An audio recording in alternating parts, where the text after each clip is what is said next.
ازيكم يا حبايبي، عاملين ايه؟ النهارده ان شاء الله هنعمل صينيه مكرونه بشاميل، يا رب تعجبكم. قبل ما نبدا اشترك في القناه وفعلي زر الجرس عشان يوصلك كل جديد.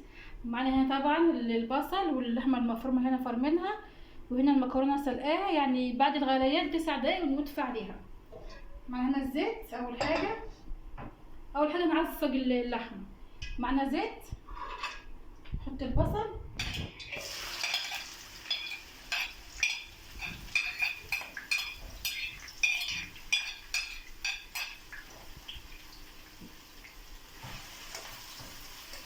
انا عايزاه يدبل بس ما ياخدش لون.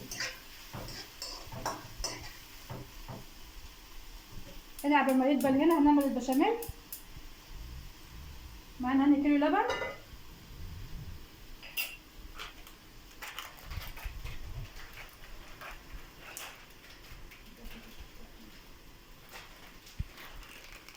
كله على البارد هنا يا جماعه، كده احسن طريقه البشاميل عشان ما يكتلش منك. كيس خلطه البشاميل على كيلو لبن، هنقلب.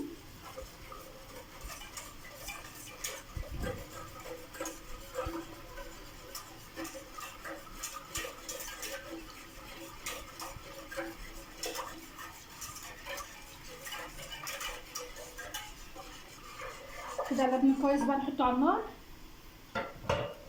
ايدك بقى فيه على طول عشان ما يكتلش منك.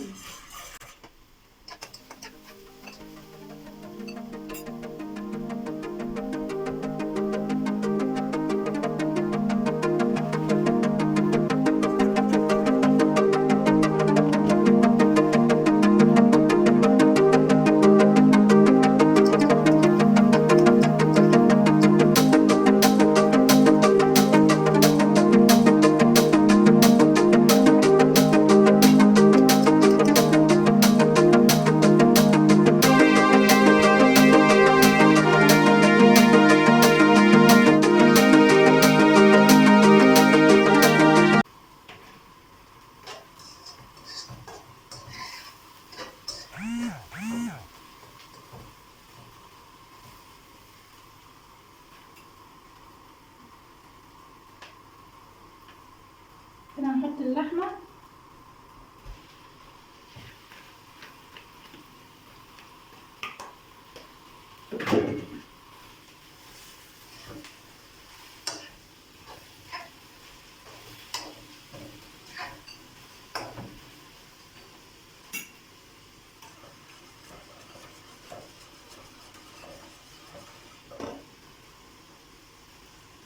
فلفل اسود،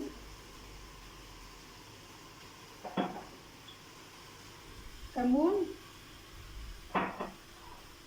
قرفه بتبقى تحفه في المعسل، والملح.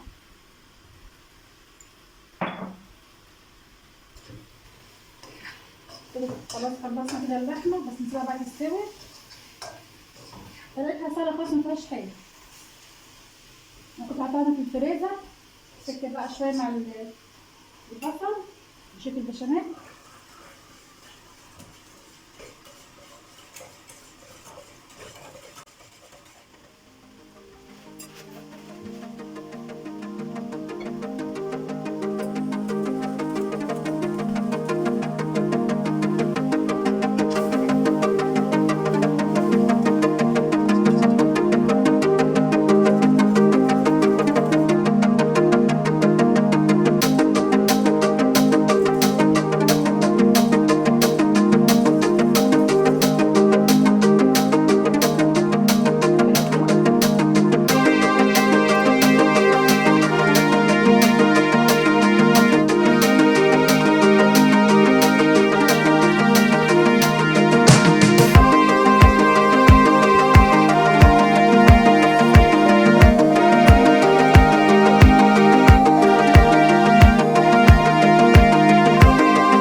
القرفه مخليها تحفه، جربيها كده، حطي القرفه عليها.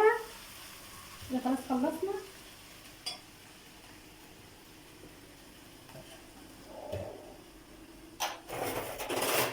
نجيب بقى هنا حبه بشاميل في الصينيه عشان ما تلزقش مننا.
كده يا حبيبي خرجناها من الفرن، هي بس كل حاجه مستويه فيها، تاخد وش بس من على الوش. متنسوش بقى اشتراك في القناه وتفعلي زر الجرس عشان يوصل كل جديد. مع السلامه.